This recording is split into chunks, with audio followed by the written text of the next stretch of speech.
Buenos días. Muchas gracias, Jeffrey. Buenos días a todos. Muchas gracias por su asistencia. Como lo decía Jeffrey, mi nombre es Francisco Ávila. Estoy a cargo de la unidad de negocios de Appleton Group para Emerson en Colombia, Ecuador, Venezuela, Centroamérica y el Caribe. Tengo 15 años trabajando con Emerson y durante ese tiempo pues he tenido bastante que ver con todo este tema de áreas clasificadas, que es el tema que nos trae hoy.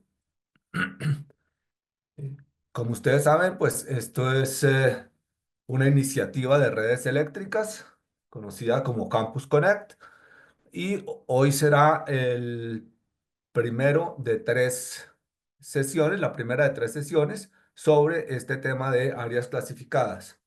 En el día de hoy vamos a hablar sobre conceptos básicos, qué es un área clasificada, quién debe hacerla, etcétera, bajo la normatividad NECSEC y también bajo la normatividad IS ATEX. Y vamos a ver cómo el RETIE maneja también este tema. En las próximas sesiones hablaremos sobre los métodos de protección y la marcación de equipos. Y en la última sesión sobre toda la parte que tiene que ver con instalaciones en áreas clasificadas. Entonces vamos a dar inicio a el primer ciclo con los conceptos básicos de áreas clasificadas. ¿Qué es una clasificación de áreas? ¿Para qué sirve? ¿Para qué hacemos esto? Es una metodología para determinar el nivel de riesgo potencial que hay en un área, ¿sí? Y esta se vuelve o no peligrosa dependiendo de los productos que puedan existir en el ambiente. Entonces, la clasificación de áreas se trata de definir justamente un mapa de riesgos, donde tenemos producto que por su presencia puede ser fuente de peligro. Normalmente alrededor de él podemos tener escapes, podemos tener salida de este producto que hace que haya un área de un riesgo determinado, y esta se puede extender un poco más allá.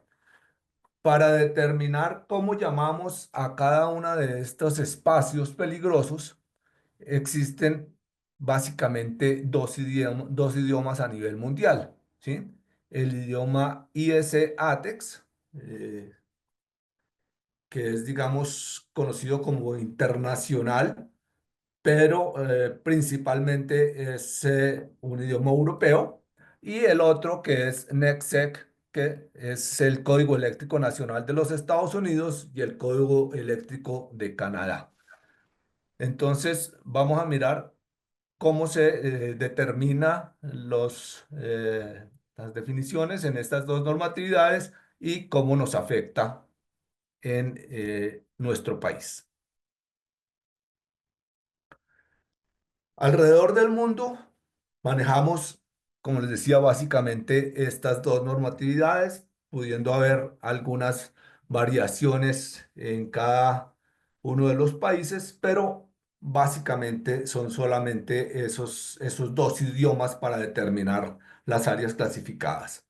El uno de aplicación obligatoria en Norteamérica, que es el NEC, los países que están, o Estados Unidos básicamente, que es algo totalmente obligatorio, y el SEC, que se aplica obligatoriamente en Canadá. Pero básicamente tienen la misma reglamentación, con variaciones muy pequeñas.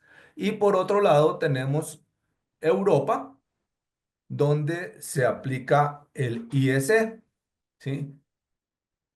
Y se conoce como normatividad ATEX, ¿sí? Lo que lo hace obligatorio y el que da todos los lineamientos de cómo se debe cumplir el IS es la normativa ATEX. Entonces, todos los países que están en azul oscuro tienen la obligatoriedad de cumplir con esta normativa ATEX. Igualmente, estos que están en morado están afiliados a esa misma normatividad. El resto del mundo que vemos en amarillo se acoge a una u otra dependiendo de sus propias normatividades locales. Hay algunos países que han establecido nombres especiales a cómo debe tratarse este tema. Por ejemplo, está el retie. Aquí en nuestro país, en Colombia, tenemos que la parte que se vuelve legal es el retie, ¿sí? Y vamos a ver más adelante cómo define el retie estas normas. En otros países como México está el NOM, en Brasil está NBR y así en muchas partes se reglamenta, pero básicamente se utiliza uno u otro de estos dos idiomas. El RETIE denomina las áreas clasificadas dentro de lo que son instalaciones especiales, ¿sí? Y está en el artículo 328.3 del nuevo RETIE, ¿sí? Donde se dice que se consideran instalaciones especiales aquellas que por estar localizadas en ambientes clasificados como peligrosos o en espacios con condiciones peligrosas o por alimentar equipos, sistemas vitales y estar dentro del grupo de uso uno o 2 de la zona amenazada sísmica, bla, bla, bla. Eh, Nos da toda una reglamentación, ya ustedes pueden mirar en detalle después ese artículo 328.3.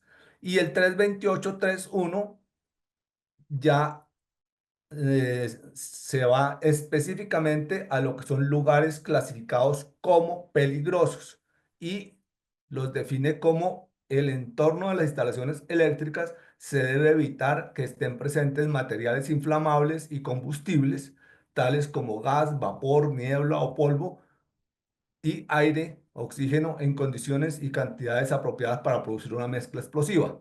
Si no se puede garantizar esta condición, se deben tomar acciones especiales para controlar la energía de las fuentes de ignición.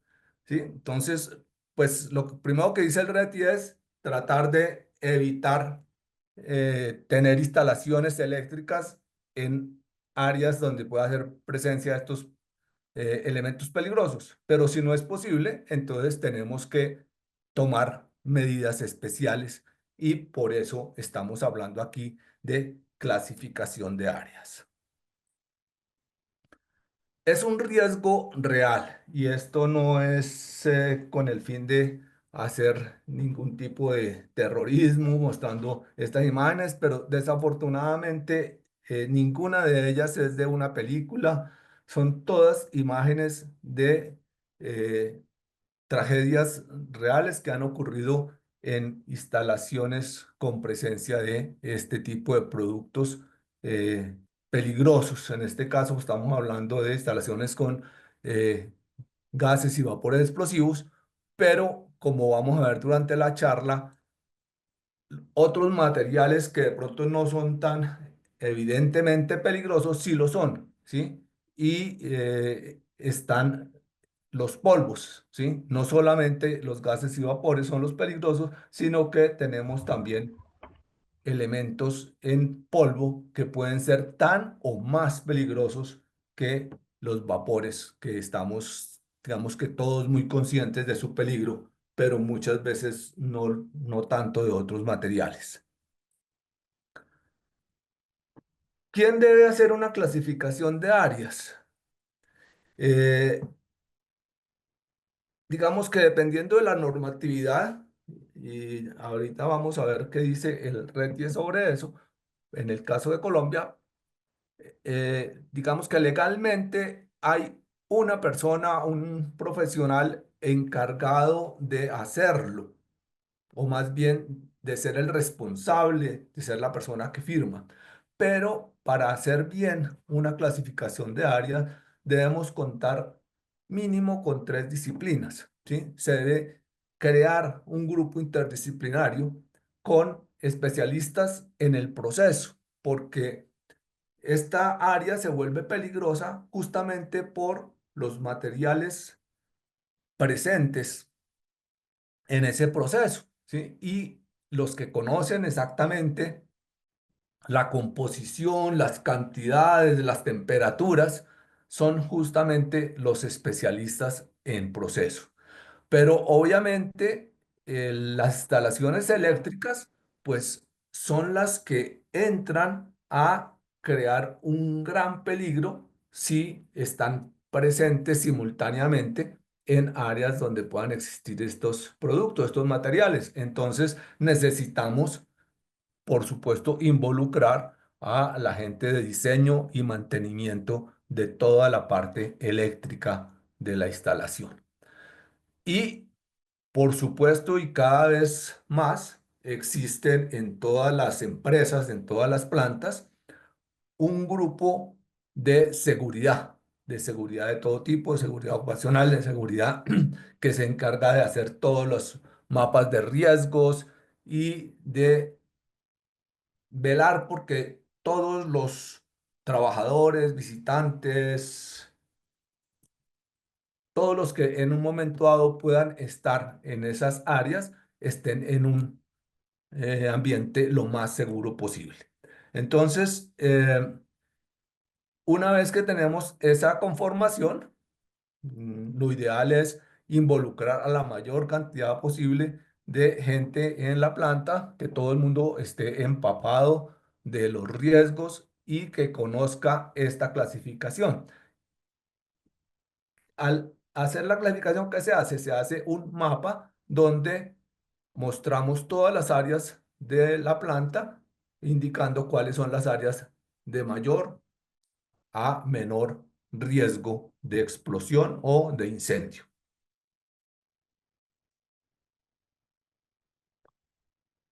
El RETIE acerca de la clasificación dice que la clasificación de áreas debe hacerse de acuerdo a la metodología de IEC, zonas, o la de NFPA, NEC, clases y divisiones. ¿Sí? Estos son los dos idiomas de los que hablábamos al comienzo y que vamos a ver en detalle durante esta charla.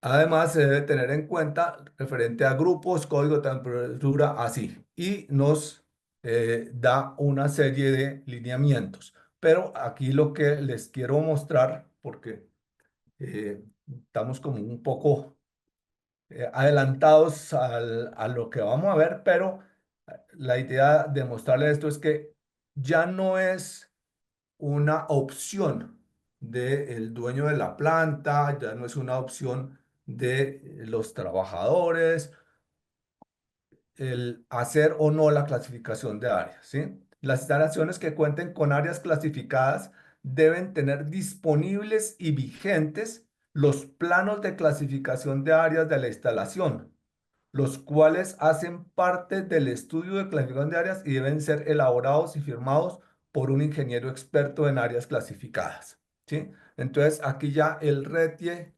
en Colombia nos vuelve una obligación el que se haga la clasificación de áreas y nos vuelve obligación que la persona responsable de hacerla sea un ingeniero experto en estas áreas clasificadas, ¿sí? Ya hay entidades que se encargan de determinar quién es experto en áreas clasificadas. Muchas universidades públicas están a cargo de hacer estas evaluaciones y dar certificados de competencia para esas personas que van a poder hacer la clasificación de áreas y firmar estos documentos. Documentos que deben estar disponibles, ¿sí? Desafortunadamente, muchas veces estos documentos se guardan y nadie vuelve a saber dónde quedaron. Entonces, eso no debe ser y la ley nos dice que deben estar disponibles para todo el personal que tenga que intervenir en cualquier mantenimiento, en cualquier ampliación. o simplemente en la operación diaria de la planta. Vamos a empezar con el idioma que más utilizamos en Colombia y es el de Norteamérica, eh, basado principalmente en el Código Eléctrico Nacional de los Estados Unidos, ¿sí? Y la NFPA. En este Código Nacional de los Estados Unidos, el artículo 500 es el que se encarga de toda esta parte correspondiente a las áreas peligrosas. Vamos a utilizar en muchas partes de la charla un manual que después les puedo dar el link para que lo descarguen si les interesa. Un manual que transcribe todo este artículo 500, desde el 500 hasta el 516, de áreas clasificadas, ¿sí? Esta es una recopilación del Código Eléctrico Nacional en esos artículos y da una serie de explicaciones que facilitan su entendimiento. Es puramente técnico, a pesar de que sea elaborado y publicado por Appleton con la asistencia de Emerson. No, no es un catálogo, no es una promoción de equipo, es totalmente técnico acerca del Código Eléctrico Nacional. ¿Qué dice entonces el NEC sobre la clasificación de áreas? Nos dice que las áreas las vamos a clasificar en clase 1, clase 2 y clase 3, ¿sí? ¿Y qué diferencia esto? La diferencia corresponde al tipo de material que vuelve peligrosa el área. Entonces, la clase 1 corresponde a gases y vapores. La clase 2 corresponde a polvo, polvo que puede ser explosivo. Y la clase 3, fibras y partículas voladoras. La clase 1, gases y vapores. Un área donde gases inflamables, líquidos inflamables que producen vapores inflamables o combustibles líquidos que producen vapores inflamables están o pueden estar presentes en el aire en cantidades suficientes para producir una explosión o mezcla incendiaria, ¿sí? Entonces, clase uno es cualquier sitio donde existan gases y vapores en cantidades suficientes para formar una mezcla explosiva. ¿Quién determina si hay la cantidad suficiente, si se va a poder producir o no una mezcla explosiva? Esta persona experta que con su grupo interdisciplinario va a hacer esa clasificación de áreas. Ejemplos de áreas que son clase uno están todo lo que tenga que ver con almacenamiento de gas natural o licuado, plantas químicas y petroquímicas, por supuesto refinerías de petróleo, sitios de almacenamiento de gasolina, llenado de carrotanques, tanques profundos, ¿sí? No importa si tenemos áreas de tanques superficiales o profundos, siempre que tengamos almacenamiento de combustibles, pues vamos a tener eh, áreas peligrosas. Áreas para pinturas o plásticos, áreas de servicio de combustible de aviones, hangares, pozos de perforación, estaciones de bombeo, oleoductos, poliductos, áreas de máquinas de impresión, ¿sí? La tinta también nos da vapores que son explosivos. Entonces, estos son solo ejemplos, pero todas las áreas donde pueda haber presencia de gases o vapores explosivos se nos van a convertir en un área peligrosa clase uno. La clase 2 es por presencia de polvos peligrosos, ¿sí? Este polvo peligroso es un polvo que sea combustible. No todos los polvos son peligrosos, pero los que sí lo son muy peligrosos. Y hay que tener tanto cuidado como en la parte de gases o vapores, incluso muchas veces más. Ejemplos de industrias con polvos peligrosos: almacenamiento de granos, plantas de procesamiento o manejo de granos, áreas de almacenamiento, procesamiento o manejo de carbón, sitios de corte, molido o pulverizado de metal. El polvo metálico es supremamente peligroso. Plantas de explosivos o armamento, digamos que este salta a la vista. Fábricas de fuegos artificiales. Hemos tenido muchos ejemplos de eh, explosiones y tragedias en este tipo de fábricas que en nuestro país muchas veces son artesanales, pero hace poco hubo una con una de las marcas más conocidas. Áreas de producción o manejo de azúcar, cocoa, condimentos o almidón, ¿sí? Para muchos que no están involucrados en este tema de áreas clasificadas y de la industria, resulta a veces sorprendente que el azúcar pulverizada sea explosiva, ¿sí? Que la harina sea explosiva, pero son productos muy peligrosos. Una nube de azúcar pulverizada es tan o más explosiva que una nube de vapor de gasolina. Y por último tenemos la clase 3 correspondiente a fibras o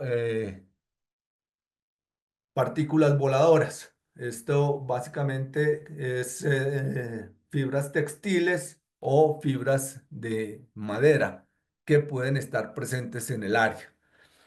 Aquí realmente no es el riesgo, no es de explosión, es un riesgo de incendio, ¿sí? Estas fibras que están presentes en el aire en cantidades muy grandes, incluso a veces no resulta fácil verlas, pero inundan completamente el ambiente. Solamente cuando tenemos de pronto un rayo de sol que se filtra en un área oscura, vemos toda esa presencia de estas fibras pequeñísimas, pero que inundan completamente el ambiente y que hacen que una, una chispa se pueda volver un incendio que se propaga muy rápidamente debido a su presencia.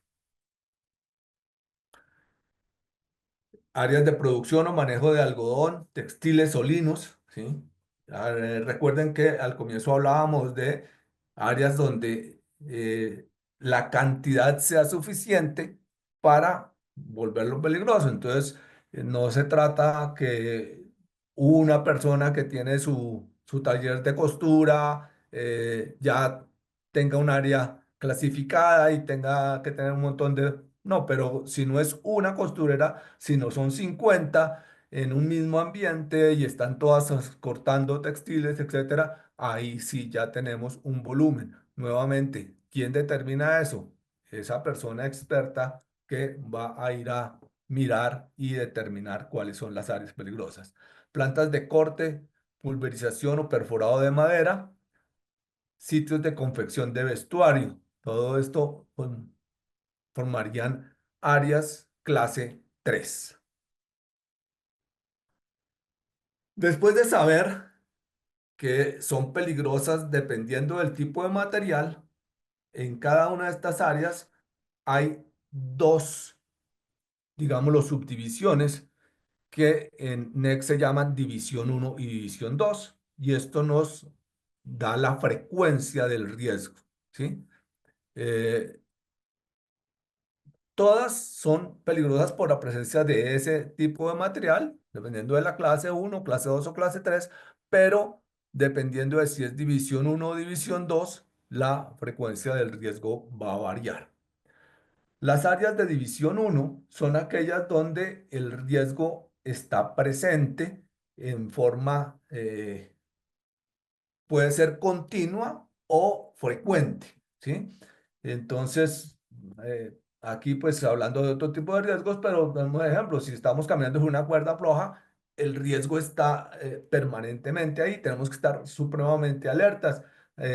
Si tenemos algún deporte peligroso, si nos hacemos en un sitio muy peligroso, estamos en riesgo casi que en forma permanente, ¿sí? Entonces, la División uno es un área donde el riesgo existe bajo condiciones normales de operación, ¿sí?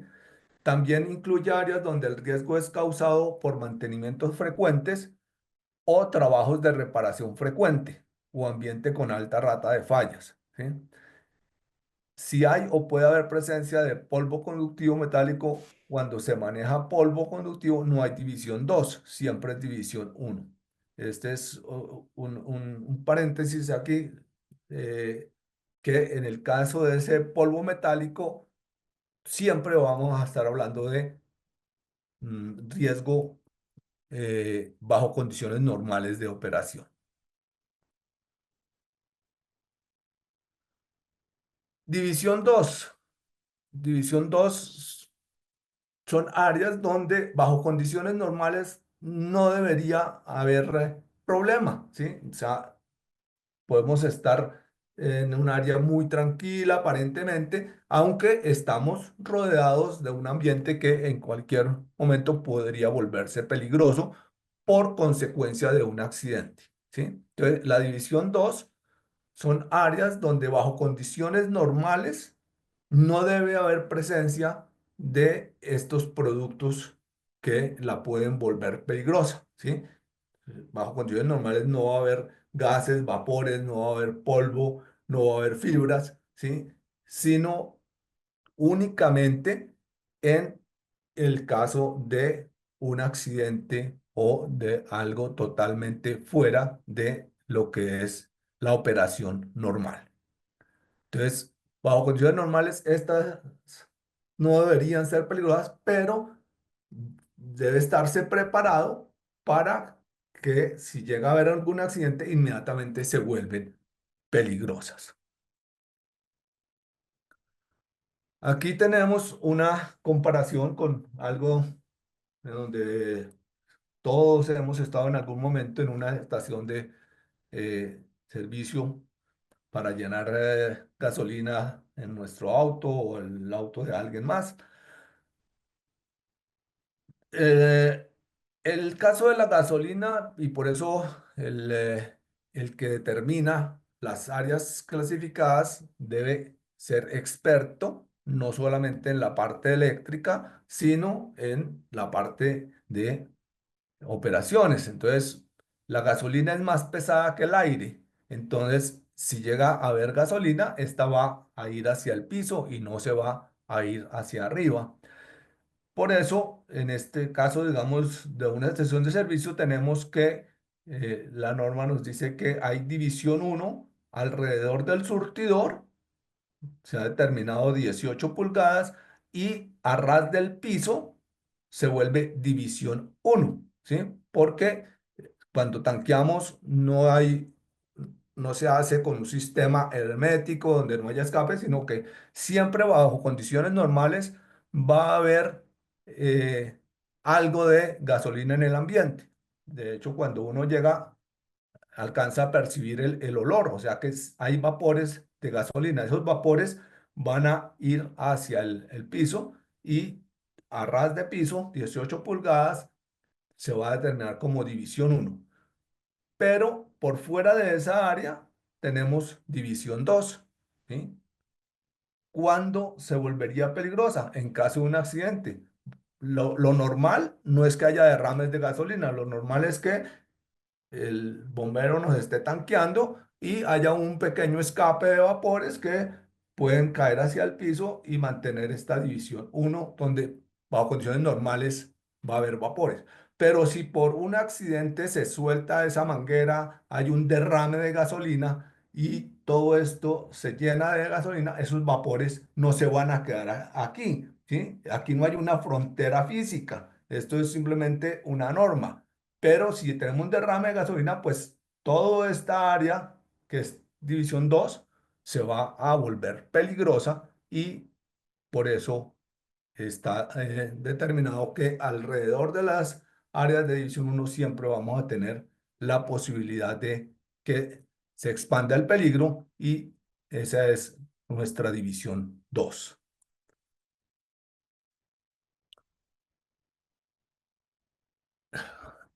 Así como el tanqueado de gasolina, vamos, en las estaciones normales, también en carrotanques, existe la posibilidad de tener carga de gasolina en bocas abiertas, ¿sí? Los famosos manhole. Entonces, cuando yo tengo una carga de gasolina con tapa abierta, voy a tener una división uno arriba del tanque, ¿sí? En un determinado espacio que va a determinar ese experto, ¿sí?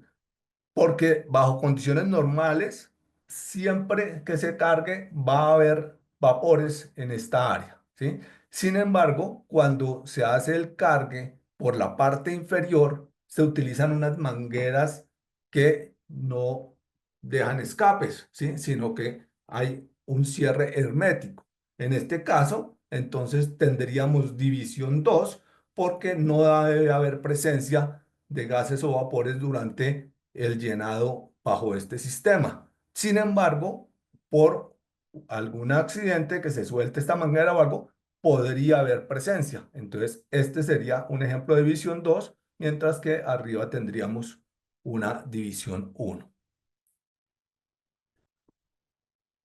Aparte de clase y divisiones, en la clase uno tenemos 4 grupos que tenemos que tener en cuenta en la clasificación.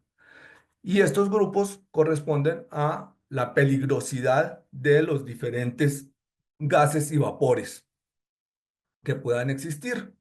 Se ya han denominado grupo A, B, C y D. El grupo A es el de mayor riesgo. ¿Qué determina este mayor riesgo? Su capacidad de generar una gran presión en el caso de la explosión y también el rango de explosividad que tiene, que vamos a ver un poco más adelante. El grupo A básicamente está conformado por el acetileno y luego muy cerca, también de muy alta peligrosidad, tenemos un grupo liderado por el hidrógeno. Mucho más abajo en peligrosidad, si hablamos en una escala de 0 a 100, estaríamos por debajo del 50%, tenemos el grupo C, que está liderado por el etileno y agrupa una gran cantidad de gases químicos. Y por último, mucho menos peligroso, pero no elimina el riesgo, está el grupo D, donde está liderado por el propano y básicamente tenemos ahí todos los hidrocarburos. Existen tablas, como en el folleto que les mostraba al comienzo, donde podemos encontrar todo el listado de gases y vapores y a qué grupo pertenece cada uno de ellos, dependiendo de este nivel de peligrosidad. Algunos ejemplos, como les decía, el grupo A básicamente es acetileno, el B tenemos el hidrógeno, en el C está etileno, nitrometano, ciclopropano, monóxido de carbono, en el D está el propano, el querosene, GLP, la acetona, ¿sí?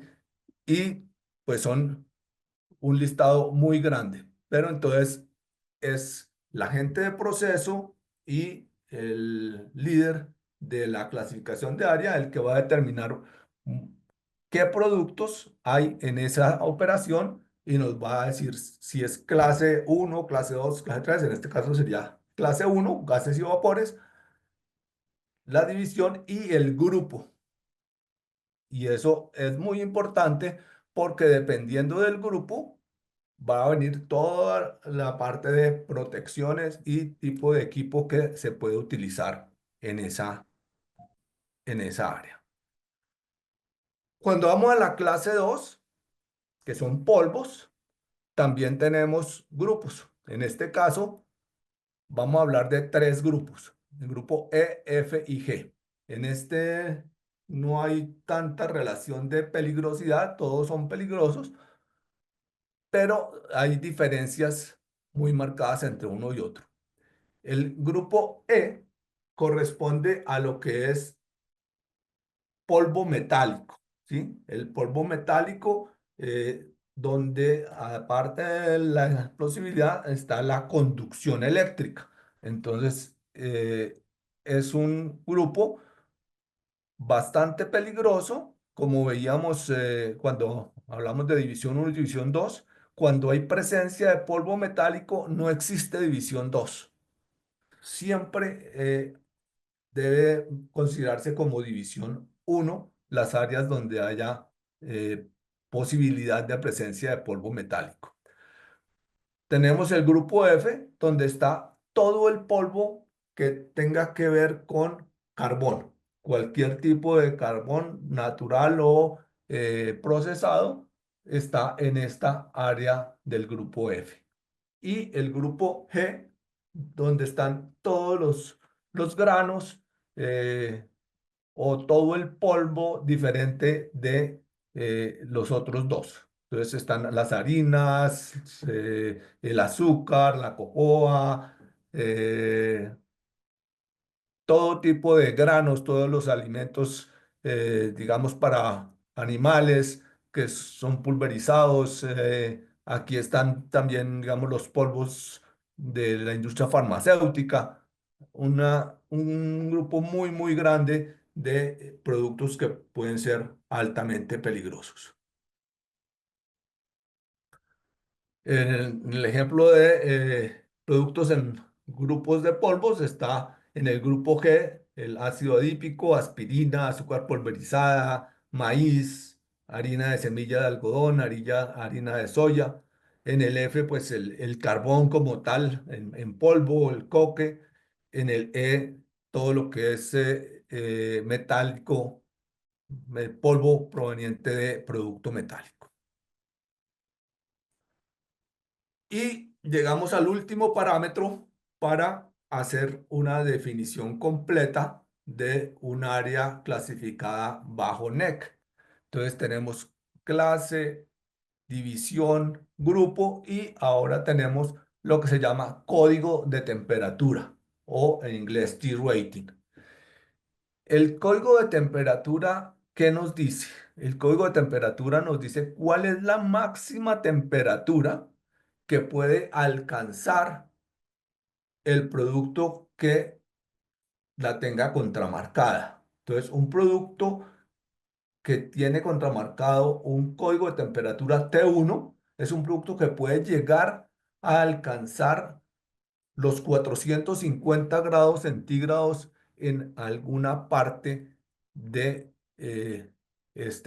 producto, no necesariamente en operación normal, sino incluso en caso de falla, ¿sí? Entonces,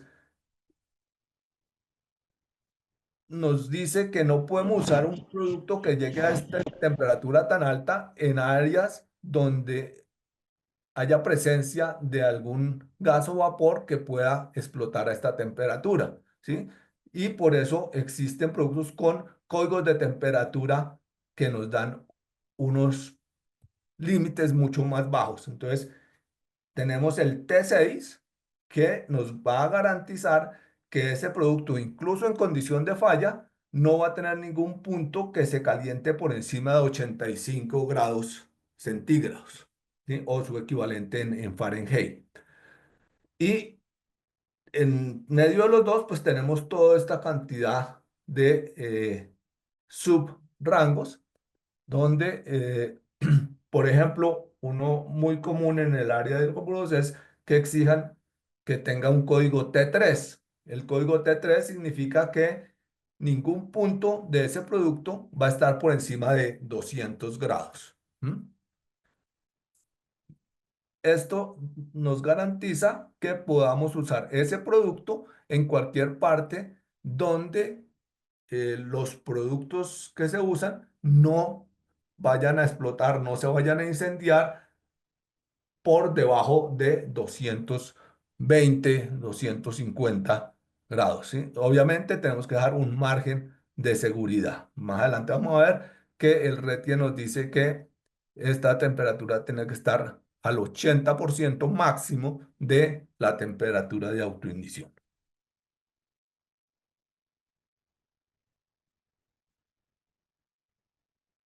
Entonces, aquí está justamente el RETIE, nos habla específicamente en el libro 3.28.3.1 sobre el código de temperatura, ¿sí? Que ya vamos a ver que también en el otro método existe. Entonces, tanto en el método de clases como en el de zonas, se requiere que los equipos a utilizar en áreas clasificadas estén marcados con la clase de temperatura superficial máxima de operación, que en ningún caso debe ser superior al 80% de la temperatura de ignición del gas o vapor presente. ¿Sí? Esto obviamente también hay otra parte donde nos dice que no solamente es en caso de gas o vapor, porque el polvo también puede incendiarse y las fibras también a una determinada temperatura. Entonces, en este punto habla solo sobre gas y vapor, pero tiene que tenerse en cuenta para todas las tres clases.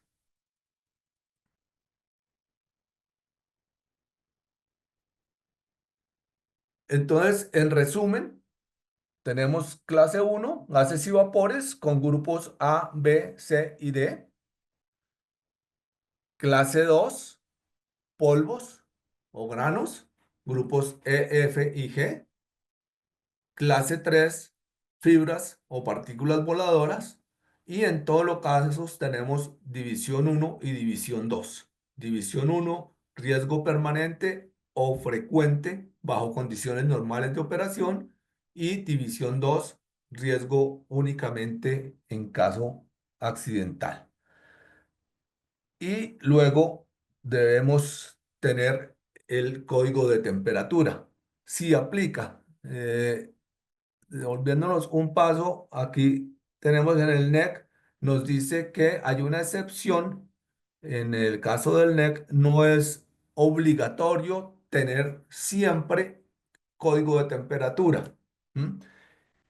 Solamente se exige que tenga código de temperatura los productos que por su misma operación se calienten, ¿sí? Pero si es un producto que no va a tener por sí mismo una temperatura superior a 100 grados, no hay obligatoriedad de marcarle el código de temperatura.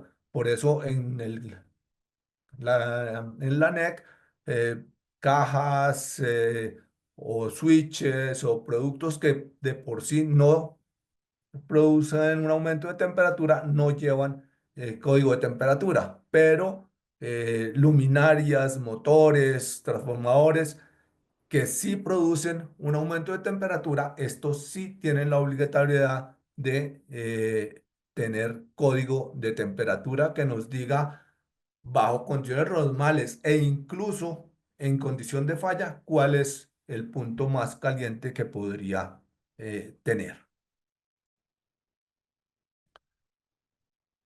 Y pasamos entonces al segundo idioma, ¿sí?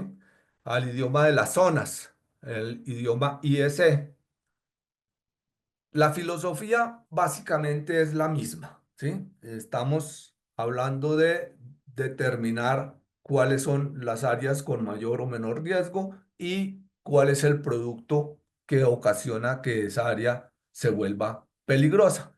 La única diferencia aquí va a ser, como les decía, el idioma de cómo vamos a llamar esas áreas.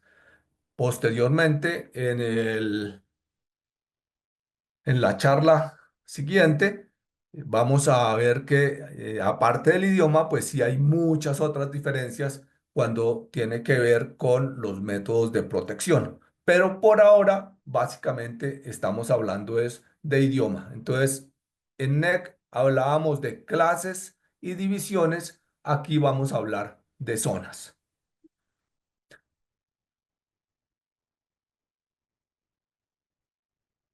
Aquí las zonas también nos van a determinar gases y vapores. y tres tipos de zonas, o sí, tres posibles zonas. Y aquí no vamos a hablar de división uno o división 2, sino que el solo nombre de la zona nos va a dar también la frecuencia del riesgo. Entonces, para gases y vapores, estamos hablando de tres posibles zonas: zona cero, zona uno y zona 2. Mientras que para polvos y fibras, que en este caso se agrupan en un mismo sitio, tenemos zona 20, zona 21 y zona 22.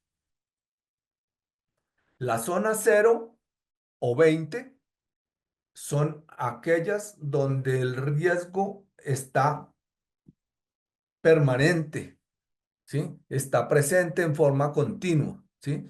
Es una zona donde esa mezcla explosiva de gas, vapor o la presencia de polvos explosivos o fibras incendiarias está bajo condiciones normales, ¿sí? Y está en cantidades suficientes para producir una mezcla explosiva.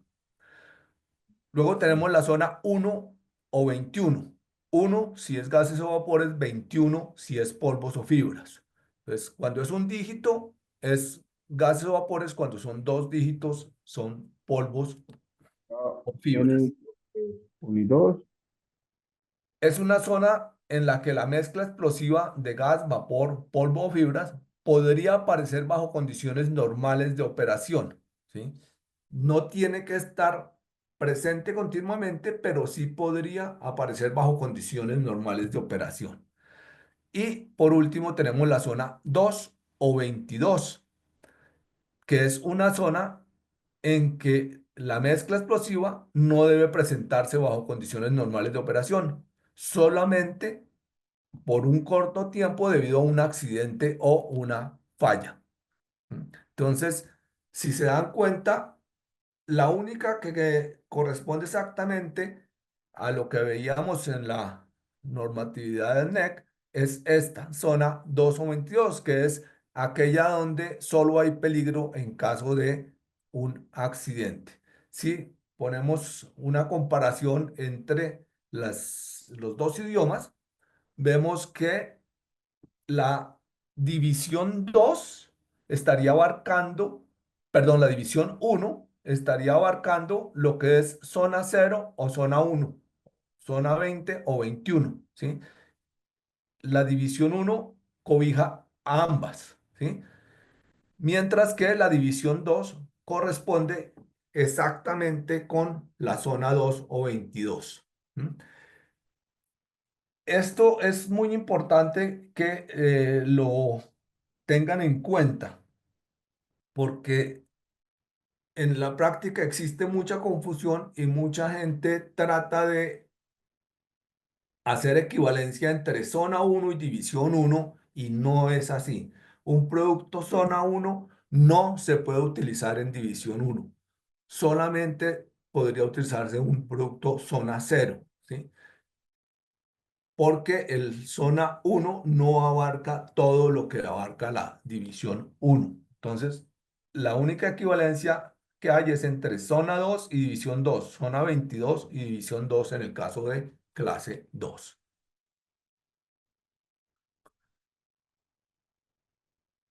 También en IEC tenemos grupos, ¿sí? Tenemos dos grupos en lo que tiene que ver con gases. Un grupo uno en números romanos para lo que son trabajos subterráneos, gases que pueden aparecer en prácticamente minería subterránea, y luego el 2 romano para todo lo que es gases en industria superficial, ¿sí? Y aquí las letras también son A, B, C. Aquí no existe la D, y para hacer la cosa un poco complicada o no dejarlo tan fácil, lo hicieron al revés, ¿sí? Nosotros teníamos en el NEC que el grupo A era el más peligroso y el grupo D el menos peligroso. En el caso europeo, en el caso IEC, el grupo 2C, 2 romano C, es el más peligroso y agrupa acetileno e hidrógeno. O sea, los dos productos más peligrosos los metieron aquí en un solo grupo que es el 2C. El 2B corresponde al siguiente, que sería equivalente al C, y el 2A vendría a ser equivalente al D, menor peligro. Pero, como les decía, básicamente la filosofía es la misma. Tenemos, en vez de cuatro, tenemos tres grupos, también con diferente nivel de peligrosidad de acuerdo a la presión que puedan ocasionar en una explosión. Y en este caso, los dos más peligrosos quedaron en uno solo, que es el 2C, donde está acetileno e hidrógeno.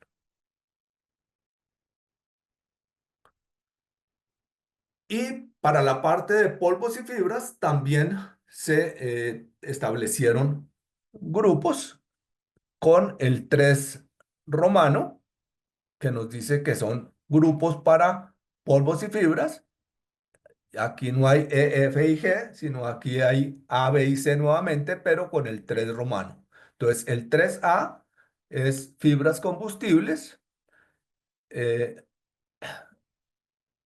el 3B, polvos combustibles a base de carbono, y el 3C corresponde a los polvos conductivos, ¿sí? En este caso, el 3B incluye todos los polvos que no son conductivos, ¿sí? Entonces, aquí en el 3B estarían todo lo que son las harinas, granos, todo ese tipo de polvos que no son conductivos. En el C, solamente, digamos, los polvos metálicos y en el A, las fibras.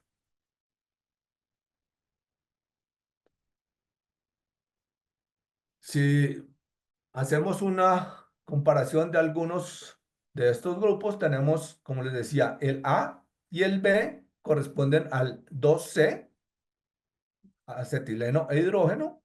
Luego está el C con los mismos productos, se vuelve el 2B en IEC, y el D también con los mismos productos es correspondiente al 2A.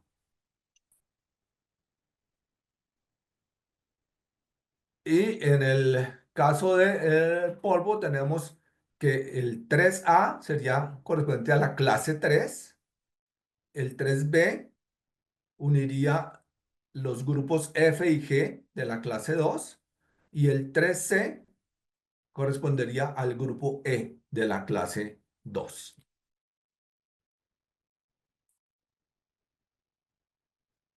También aquí, como lo vimos en la parte del RETIE, tenemos código de temperatura, ¿sí? Y por fortuna se pusieron de acuerdo y son las mismas temperaturas para los códigos, ¿sí? El T1 a T6.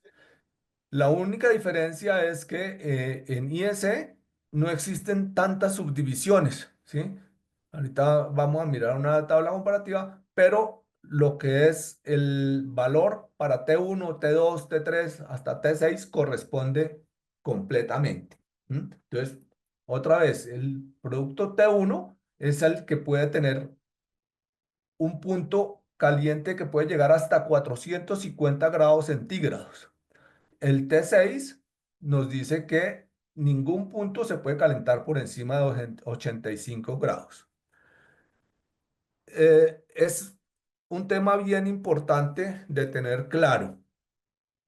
He escuchado personas que me dicen, ah, pero es que este producto T1 es mejor que el T6 porque aguanta 450 grados. No, ojo, no se trata de eso, ¿sí? Aquí no es qué temperatura aguanta el producto. Aquí es qué temperatura puede llegar a tener en algún punto ese producto, ¿sí? Entonces, el más peligroso, el peor, si lo quieren llamar así, sería el T1, ¿sí? Porque es el que se puede llegar a calentar más.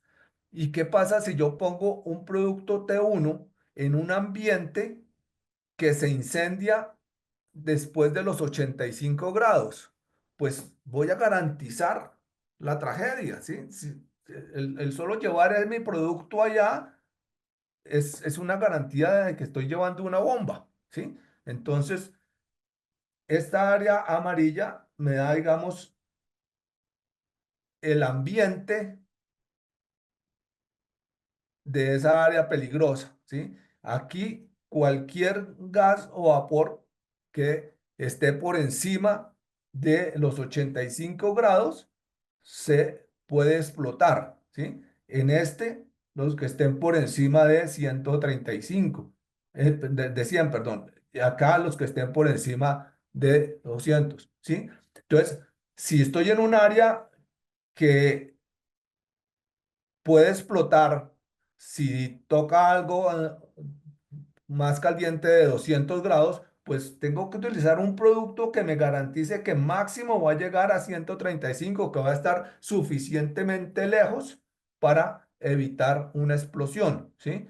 Entonces, estas áreas corresponden a la máxima temperatura que puede tener ese ambiente, ¿sí? Y esto sería los puntos más calientes de ese producto contramarcado con ese código de temperatura. Entonces, solamente puedo utilizar un T1 en un ambiente que no se explote por encima de los 450 grados, ¿sí? Que pueda poner un producto de 450 grados sin peligro en ese sitio.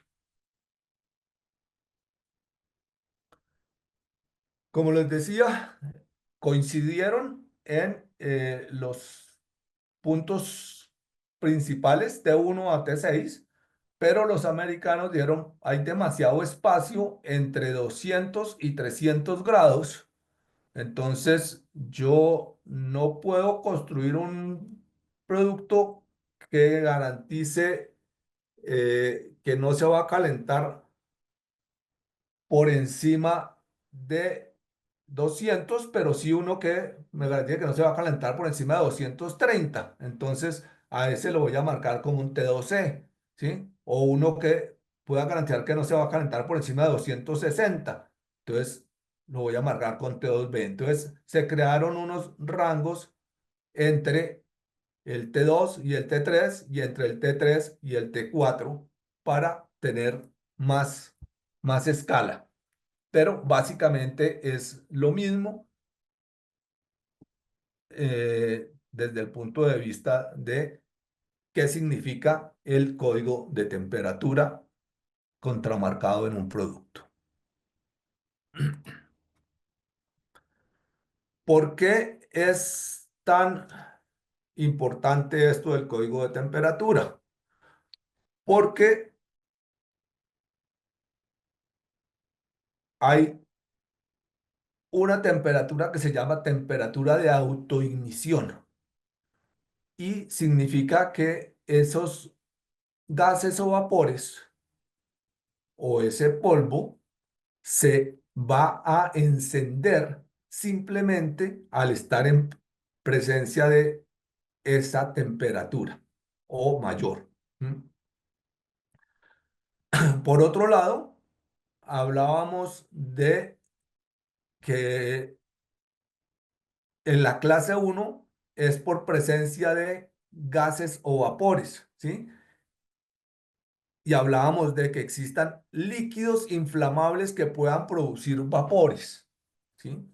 El líquido, si se mantiene en condición de líquido, no explota, pero el problema es que los líquidos inflamables producen vapores y ese es otro término bien importante que es el flash point. Entonces, el flash point es la temperatura en la cual ese líquido empieza a emitir vapores. Y esa temperatura es diferente para los diferentes líquidos inflamables. Entonces, tenemos aquí un ejemplo pequeño de algunos productos. Por ejemplo, la acetona, que todos conocemos acetona. La acetona se empieza a evaporar desde -20 grados centígrados, ¿sí? Si ustedes han visto las mujeres que utilizan acetona para quitarse en el esmalte, están pendientes de taparlo apenas la usan, porque se evapora súper rápido, ¿sí? Tan pronto la abre, inmediatamente el ambiente se impregna de este olor, porque hay vapores de acetona inmediatamente, ya que empieza a evaporarse a -20. Entonces, incluso en Bogotá, que tenemos, no sé, de 15, 18 grados, pues desde -20 ya empieza a evaporarse. A temperatura ambiente, pues obviamente se evapora rapidísimo. Hay otros productos que en cambio no. Hay productos que empiezan a evaporarse solamente a los 74 o a los 49, ¿sí? Y hay otros que se evaporan incluso desde menores temperaturas, a los -39 grados ya empiezan a producir vapores. Sin embargo, no hay una relación exacta entre dónde empiezan esos vapores y dónde explotan. Entonces, volvamos a la acetona. Se nos empezó a evaporar desde -20 grados. Sin embargo, no explota sino por encima de los 465 grados, ¿sí? Entonces, parecía tremendamente peligrosa porque se empieza a evaporar muy abajo, pero no explota sino por encima de los 465, ¿sí? O sea que incluso con un T1 no tendríamos problema, tal vez tendríamos que irnos a un T2 para dejar el rango de seguridad mayor, pero eh, digamos que en números cerrados, con 450 todavía no se alcanza la explosión. Sin embargo, el acetaldehídene explota en 75 grados. O sea que básicamente no hay ningún producto eléctrico que pudiéramos tener en presencia de acetaldehídene, ¿sí? Porque tiene una temperatura de autoignición supremamente bajita. ¿M? Entonces, son dos términos muy importantes. Nuevamente, hay tablas donde están todos los gases y vapores con estos dos valores. El flash point, donde empieza a emitir vapores, y la temperatura de autoignición, que es la que por ningún motivo se debe alcanzar porque vamos a tener una explosión. Y por eso tenemos que hablar del famoso triángulo de la combustión. ¿Por qué no hay más tragedias? Porque, gracias a Dios, no basta con que haya gases y vapores a que haya un producto eléctrico que pueda producir chispa o arco o temperatura y que haya oxígeno.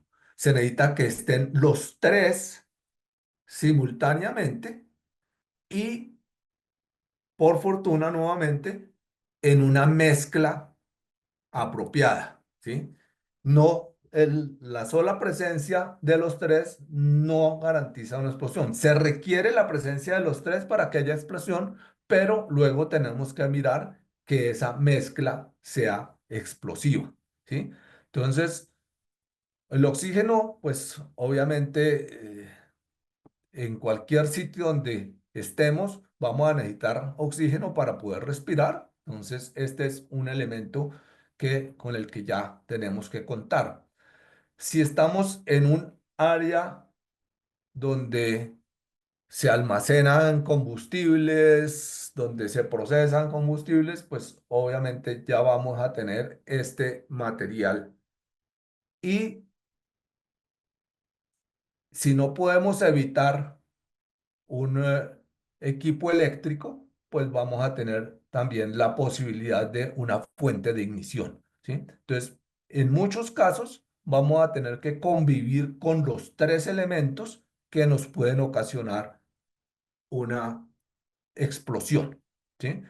Si tenemos un- una cantidad X de oxígeno, si tenemos una cantidad X de un elemento combustible que como vimos puede ser gas, vapor, polvo o fibra, y si se presenta una fuente de ignición que puede ser chispa, arco o temperatura, podríamos tener una explosión.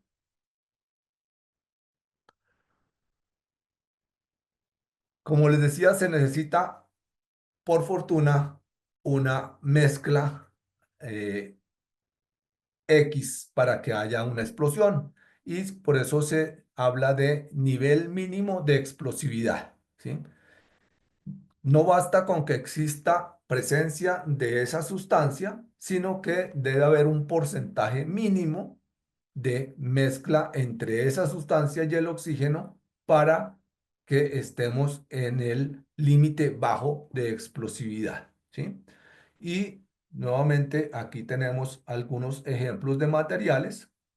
Volvamos con la acetona. El límite bajo de explosividad es solamente del 2,5%, ¿sí? O sea, con solamente 2,5% de acetona en el ambiente, podemos tener la mezcla para una explosión. Por fortuna, también existe el límite alto, ¿sí? Y si estamos en ese rango entre el mínimo y el máximo, es el rango súper peligroso, pero si hay demasiada concentración de ese producto, también nos salimos de ese rango de peligro y ya la mezcla no sería una mezcla explosiva. Algunas veces el inundar el ambiente con más del mismo producto nos permite ahogar ese posible incendio. Entonces, tenemos ese límite máximo también de explosividad, ¿sí? Es el porcentaje después del cual ya no hay una mezcla explosiva. Aquí les muestro cuatro ejemplos donde tenemos rangos muy pequeños, ¿sí? Donde se necesita que haya mínimo tal porcentaje, pero después de un cierto porcentaje ya, digamos que se ahoga y no habría explosión. Entonces, la gasolina es uno de esos donde si hay demasiados vapores de gasolina, ya se ahoga el fuego, no va a haber una mezcla explosiva. Lo mismo ocurre con el propano. Sin embargo, los dos elementos más peligrosos que veíamos en los que son grupo A y grupo B tienen un rango de explosividad gigantesco. El peor, pues, el acetileno. Con solo 2,5% de presencia de acetileno, ya tenemos mezcla explosiva. Pero lo peor de todo es que no se ahoga. O sea, desde 2,5% hasta el 100%, esa atmósfera es explosiva, ¿sí? Entonces, es supremamente peligroso un ambiente con acetileno.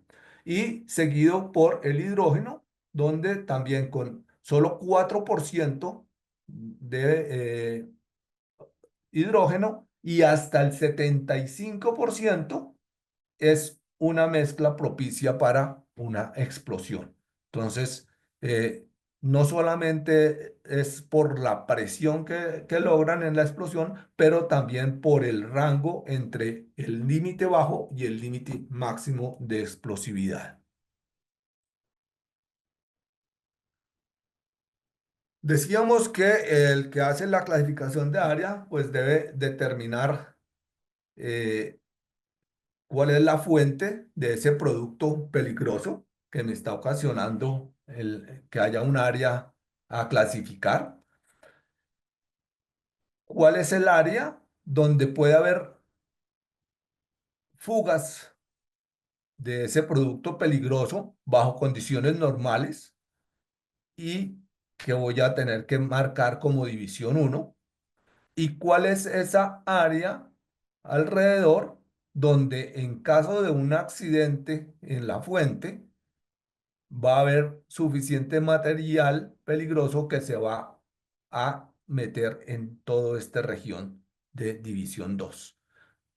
Y hasta dónde llega esta frontera y podemos determinar que ya hay un área sana, donde no tenemos que tener tantas precauciones porque ya no hay un ambiente explosivo. Entonces, ese grupo de gente, ya sea con idioma NEC o IEC, nos debe hacer un mapa que nos diga qué partes son división uno, qué partes son división 2 y qué partes son consideradas libres de riesgo o áreas sanas, áreas ordinarias. Existen áreas adyacentes que pueden clasificarse debido a que los gases y vapores entren en esas áreas. Entonces, un área adyacente a lo que sería solamente división uno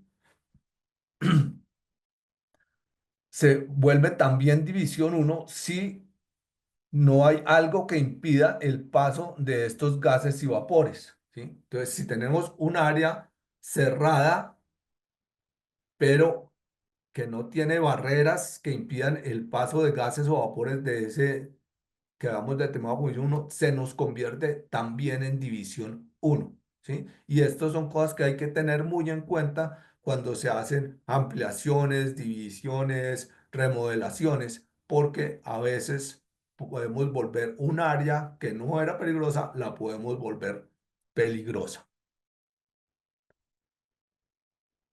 Esa misma área puede no afectarse si tenemos barreras que impidan el acceso de estos gases y vapores. Entonces tengo un área que es adyacente, que está metida dentro del área de riesgo, pero que por su construcción no permite el ingreso de estos gases y vapores. Por tanto, no se ve afectada. O que tiene los las barreras para evitar que estos se propaguen por fuera de su área ya delimitada, ¿sí? Entonces, puede ser un área que, si permite los gases y vapores, tenga la suficiente ventilación para que esta área adyacente eh, no haga crecer esta división 2 o haga crecer esta división uno, ¿sí? Entonces, esas también son formas de lograr evitar eso. Una adecuada ventilación hace que eh, sea parte del mapa sin necesidad de que se extienda el área peligrosa. Una de adyacente totalmente cerrada, entonces simplemente se mete como área segura dentro de las áreas peligrosas, pero digamos que no se contamina con los gases y vapores de esta área porque hay una barrera física que evita que puedan entrar esos gases y vapores. Entonces, no necesita ser adecuadamente ventilada siempre y cuando no haya posibilidad de entrada de esos gases y vapores. Si el área adyacente solamente toca la división 2 pero no tiene ninguna barrera y no está adecuadamente ventilada, toda esa área se va a volver división 2 porque va a permitir la entrada de esos gases en caso de accidente y no va a tener una ventilación adecuada para liberarlos. Entonces, toda el área se va a volver división 2.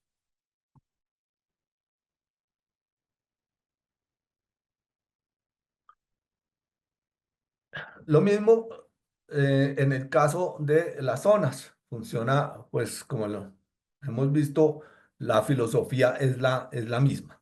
Solo que aquí tenemos la zona uno y la zona cero.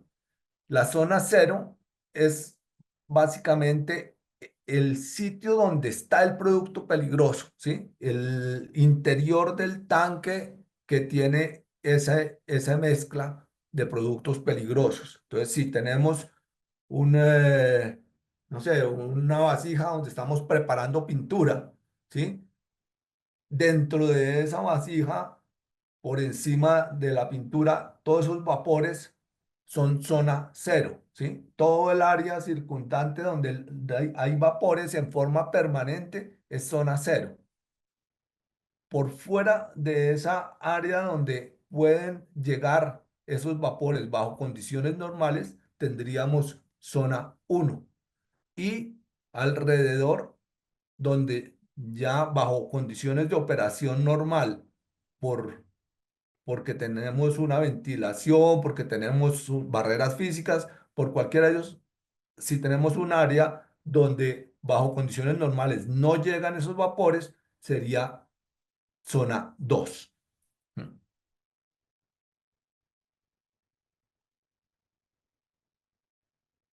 Lo mismo en el caso de manejo de polvos, también dentro del silo, dentro de la banda transportadora donde está circulando el polvo, sería zona 20.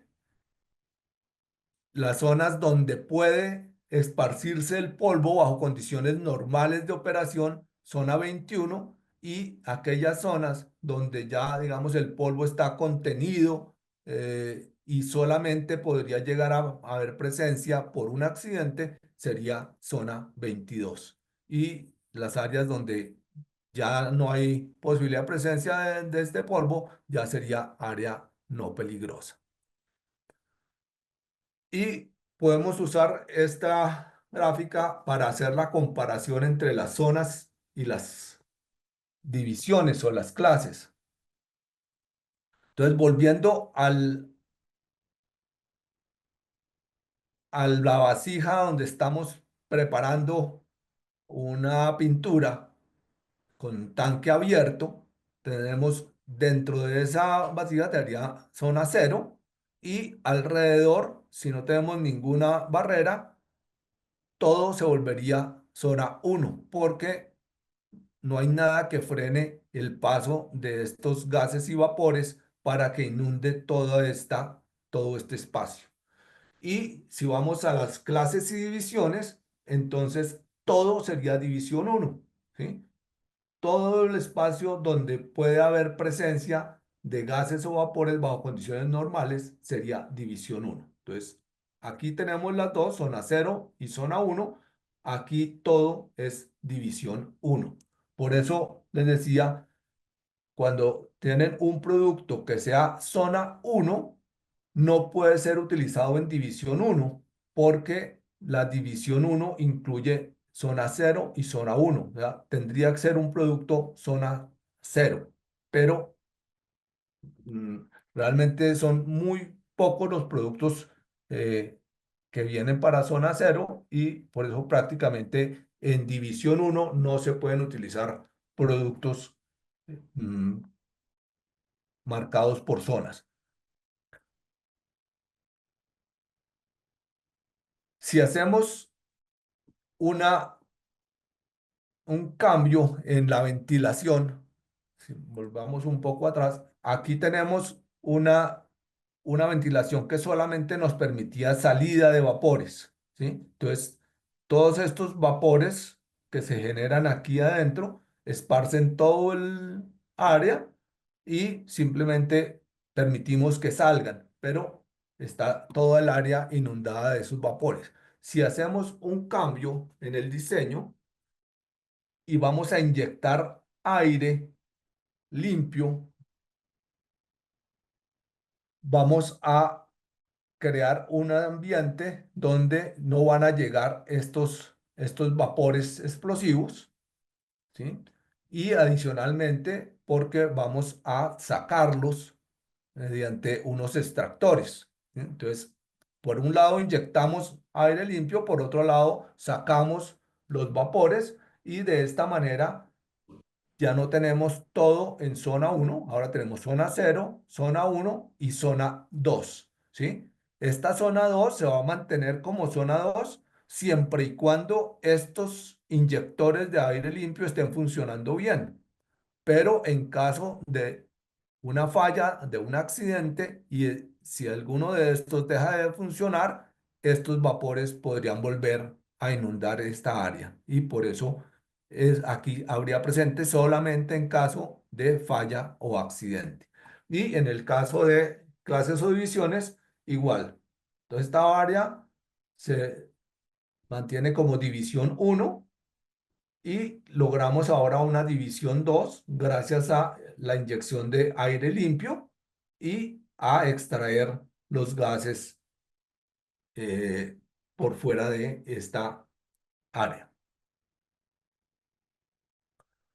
Y podemos seguir haciendo remodelaciones, cambios para desclasificar áreas. Entonces, aquí cerramos el tanque, ya no vamos a trabajar con un tanque abierto, sino un tanque cerrado y a través de tuberías extraemos esos gases y vapores. Entonces, ahora encerramos la zona cero dentro del tanque, no permitimos que ninguno de esos gases y vapores salgan y ahora no vamos a tener aquí zona uno sino solamente zona cero y el alrededor se nos volvió zona 2, ¿sí? Solamente en caso de que se rompa uno de estos tubos o haya una rotura del tanque, tendríamos presencia de gases y vapores, pero bajo condiciones normales, toda esta área sería zona 2. Y en el caso de las divisiones, igual, al cerrar el tanque,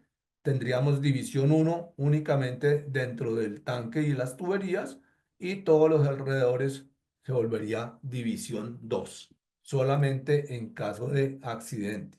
Y si creamos una división física, por ejemplo, para un cuarto de control, ese cuarto podría ser totalmente desclasificado, ya es un área segura donde puedo tener todos mis computadores, todo mi equipo de control sin problema porque eh, aquí vemos que es un sitio con una presión positiva, estoy metiéndole aire limpio y sacándolo hacia el área peligrosa, lo cual impide que puedan entrar gases o vapores en caso de que accidentalmente llegaran a estar en esta ubicación. Entonces, tenemos formas de desclasificar las áreas y evitar tener que utilizar equipo súper costoso en partes donde se podría evitar la presencia de gases o vapores por construcciones, por ventilación adecuada, etcétera. Obviamente, tiene que ser una persona experta la que determine qué es una ventilación adecuada, de qué tamaño deben ser estos inyectores de aire, cuánto aire debe ser capaces de inyectar, cuánto aire deben ser capaces de sacar los extractores, ¿sí? Cada cuánto debe hacerse limpieza del ambiente, etcétera. Y al final lo que vamos a obtener con la clasificación de áreas va a ser un plano eh, que nos va a mostrar cuáles son los puntos de mayor riesgo, ¿sí? En el caso de clases y divisiones, cuáles serían los clase uno división uno, cuáles son clase uno división 2 y cuáles son áreas seguras, áreas que llamamos área ordinaria o área sana. ¿Mm? A este plano le falta algo, ¿sí? Aparentemente ya tenemos, lista, esta es su clasificación de áreas. Pues no, no puedo recibir solo esto como clasificación de áreas. Aquí nos falta algo y ese algo es un plano de alturas, ¿sí? Porque el área peligrosa no está a ras de piso únicamente, ¿sí? Dependiendo de si el gas o vapor es más pesado o más liviano que el aire, puede estar a ras de piso o puede estar yéndose hacia arriba. Entonces, siempre es muy importante que además del plano horizontal, tengamos un plano que nos dé cortes, ¿sí? Para mostrarnos a la parte superior qué tanto por encima del piso está mi división uno o división dos, ¿sí? ¿Qué tanto dentro del tanque? ¿Qué tanto por fuera? Alrededor de una válvula, alrededor de una bomba, alrededor de un llenado de carro tanques, ¿sí? Entonces necesito las dos cosas. Necesito el plano horizontal y necesito los cortes verticales. O hoy en día, pues también muchas de las empresas que hacen clasificación de área, pues cuentan con software que pues ya les dan un render tridimensional donde nos muestran el volumen de la parte clasificada, ¿sí? Eh, pero si no se tiene ese diseño tridimensional, lo mínimo es contar con un plano horizontal y cortes verticales. Este, por ejemplo, es extraído de las recomendaciones API para tanques de almacenamiento. Entonces tenemos el tanque con su líquido, por ejemplo, con gasolina, por ejemplo, hasta el nivel máximo. Luego tenemos el área donde están los vapores de gasolina, que sería división uno. Alrededor de las válvulas de alivio tendremos también división uno porque puede haber presencia de gas o vapores bajo condiciones normales. Cuando tenemos de alta temperatura, digamos al mediodía, estos vapores se van a expandir y necesitan tener una salida, ¿sí? Si tenemos una válvula de alivio abierta al ambiente, pues vamos a tener una esfera alrededor de esa válvula que va a ser división uno porque bajo condiciones normales, cuando la temperatura sube, vamos a tener vapores en esta sección. Y todo alrededor del tanque va a ser división dos. Las recomendaciones pues nos dan unas dimensiones, ¿sí? Nos dice que 3 metros o 10 pies alrededor del tanque es división dos. Sin embargo, esto no es tan sencillo, o sea, esto no es para hacer copy-paste, ¿sí? Dependiendo del área, los expertos deben determinar las corrientes de aire, ¿sí? Dependiendo de eso, de otros productos, el volumen del tanque, estas dimensiones pueden variar, puede no ser una esfera perfecta, sino puede ser ovalada por efectos, digamos, del viento, de las corrientes normales. Entonces, no es algo que podamos simplemente hacer copy-paste. Otra cosa que nos dice las recomendaciones API y el código NEC es que cualquier depresión en el piso se vuelve división uno, ¿sí? ¿Por qué? Porque si yo llego a tener en algún momento gases o vapores en estas áreas, así sea por un accidente, si hay una depresión en el piso, lo más posible es que se va a acumular ese gas o ese vapor en esa depresión y allá no va a haber una ventilación adecuada y se va a quedar acumulado ese gas o vapor. Entonces, todo lo que son cárcamos, depresiones, siempre se vuelven división uno. Y similar, si tenemos la clasificación por zonas, otra vez el concepto es el mismo, solamente hay que usar el lenguaje de zonas. Ahora tenemos que esta parte donde siempre va a haber vapores es zona cero, ¿sí? Porque todo el tiempo tiene vapores.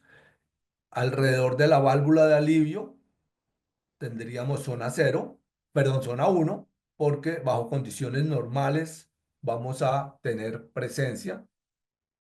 la parte de las depresiones se vuelve zona uno y alrededor, donde solo en caso de accidente pueda haber presencia, tendríamos la zona 2, que sería la equivalente a la división 2.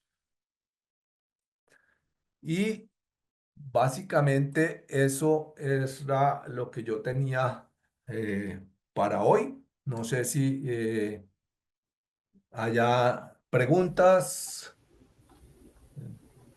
Si quieren, Eh, pueden abrir sus micrófonos y con gusto contestaré lo que pueda en este momento. Si hay algo que no les pueda contestar, se los averiguaré. Francisco, buenos días. ¿Me escuchas? Buenos días. Gracias. Excelente explicación, ponencia. Muy agradecido desde el equipo acá. No hablaste de líquidos, metales y plásticos. No sé si eso está incluido en alguna clasificación, por favor. ¿Perdón? Eh, no se habló sobre no hablaste sobre líquidos, metales y plásticos. No sé si esto está en alguna clasificación, por favor. Cualquier líquido eh, que sea inflamable estaría dentro de la clase uno, porque como les decía, no es el líquido el peligroso, sino los vapores que emite. Entonces, si tienes el dato del líquido, podemos buscar el flash point de ese líquido, ¿sí? Y ya entraría dentro de gases y vapores a partir de la temperatura en la cual ese líquido se evapora. Todos los líquidos que sean inflamables tienen esta temperatura de flash point y lo que es peligroso es el vapor que emite ese líquido inflamable. Y El, en el- el, en y en el el caso caso de de metales plástico, plásticos, por ejemplo. o sea, el plástico en su forma dura, plástica, no tiene problema. El problema está, digamos, en la preparación. Cuando se está preparando, cuando se está haciendo la mezcla, se producen vapores, lo mismo que cuando se está, digamos, preparando pinturas. Siempre que haya componentes de vapores, eh, ahí es donde está el peligro, ¿sí? Si ese plástico, por llegar a una cierta temperatura, empieza a emitir vapores, igual entraría a esa clasificación. Entonces, lo que tendríamos que determinar es qué tipo de vapores, cuál es el nombre de ese plástico para buscar qué vapores podría emitir, ¿sí? Y en metales solamente si estamos haciendo cortes, si estamos manipulándolo y creamos polvo metálico, ese sería el material peligroso. Ahora, el metal por sí solo, el problema, digamos, del metal en un área peligrosa es que hay metales que pueden causar chispa, ¿sí? Entonces, yo, por ejemplo, no debo tener tapas en hierro, ¿sí? Dentro de un área peligrosa, porque si se me cae al contacto con el piso, podría producir una chispa y esa chispa podría ser la fuente de ignición. Entonces, el material como tal no es el que me va a producir el riesgo, ¿sí? Sino la manipulación que haga de él. Excelente. Muchas gracias, Francisco. Con gusto. Ingeniero Francisco, nos preguntan que si el certificado RETIE, no, la pregunta es, ¿el certificado RETIE cómo puede saber si la persona que realizó el diseño de la clasificación de área clasificada es competente? Sí, ya está reglamentado. Entonces, Eh, hay universidades como la Nacional en Bogotá, creo que la de Antioquia, la del Norte, casi todas las universidades públicas ya tienen una, una reglamentación para dar cursos y para hacer exámenes. Entonces se puede hacer un curso para obtener las competencias. Entonces, para obtener un certificado que diga que esa persona es competente para hacer áreas clasificadas. O si es una persona que tenga una vasta experiencia, entonces también el RETIE avala esa experiencia, pero mediante un curso que debe pasar en estas universidades aprobadas. Entonces, si pasa ese examen, puede demostrar su experiencia y obtener, digamos, esta certificación para hacer eh, áreas clasificadas y firmar esos planos legalmente en Colombia. Bueno, para las personas que nos preguntan sobre, la grabación de esa presentación, va a estar en nuestro canal de YouTube la próxima semana, entonces ingresan y allí la pueden encontrar. También los invitamos a que diligencien el formulario de asistencia, ese es el que nosotros vamos a llevar como registro para los certificados que vamos a dar al finalizar los 3 niveles.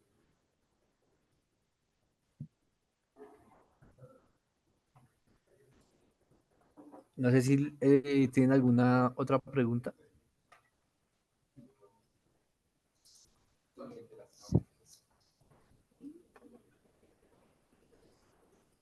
Sí, señor. ¿Me escuchan? Sí, sí, señora, lo escuchamos. Ingeniero, ¿es posible incluir una batería normal de plomo ácido hidrogel en un área de clase 1 edición 2 sin un encerramiento en EMA 7? Eh, no se puede determinar así tan fácilmente. Las baterías, el problema es que emiten hidrógeno, ¿sí? Y como vimos, pues es uno de los más peligrosos. Pero obviamente tendría que ser esa persona con los experiencia y con las competencias la que determine qué cantidad es la que emite, cuánto aire hay en el ambiente para ver si puede llegar a ser una mezcla explosiva o no, cuál es la ventilación que tiene ese sitio. Entonces, aquí no existen fórmulas mágicas, hay que tener en cuenta muchos factores para poder determinar.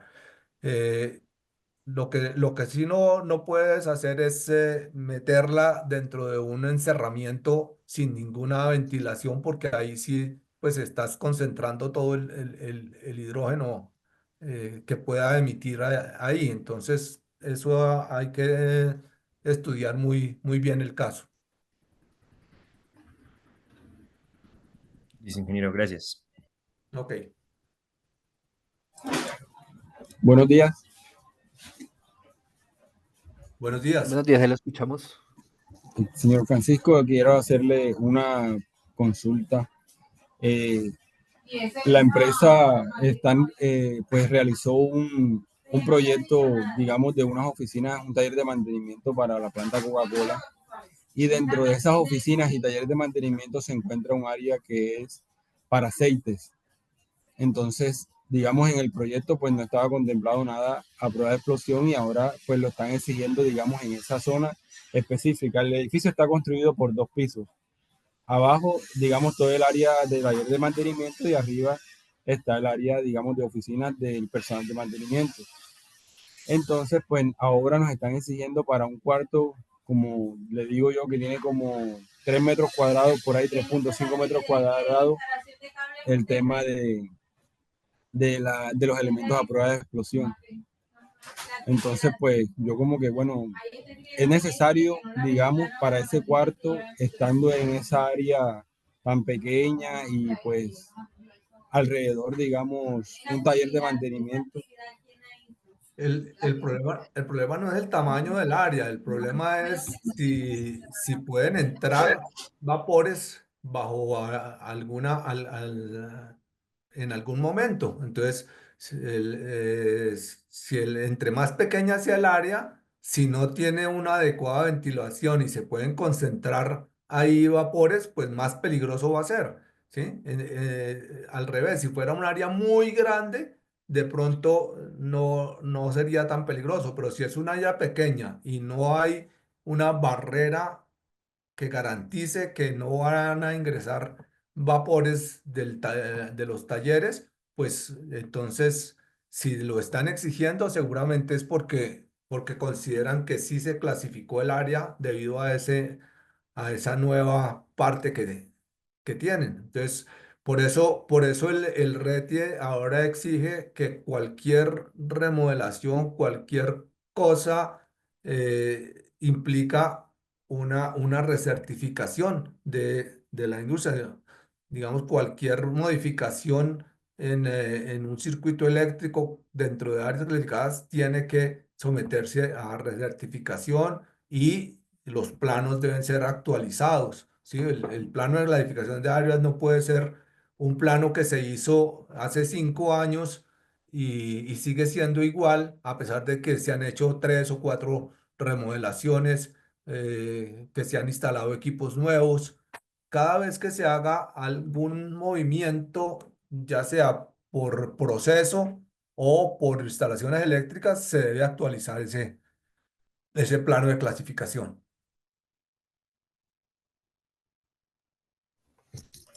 Muchas gracias, señor Francisco.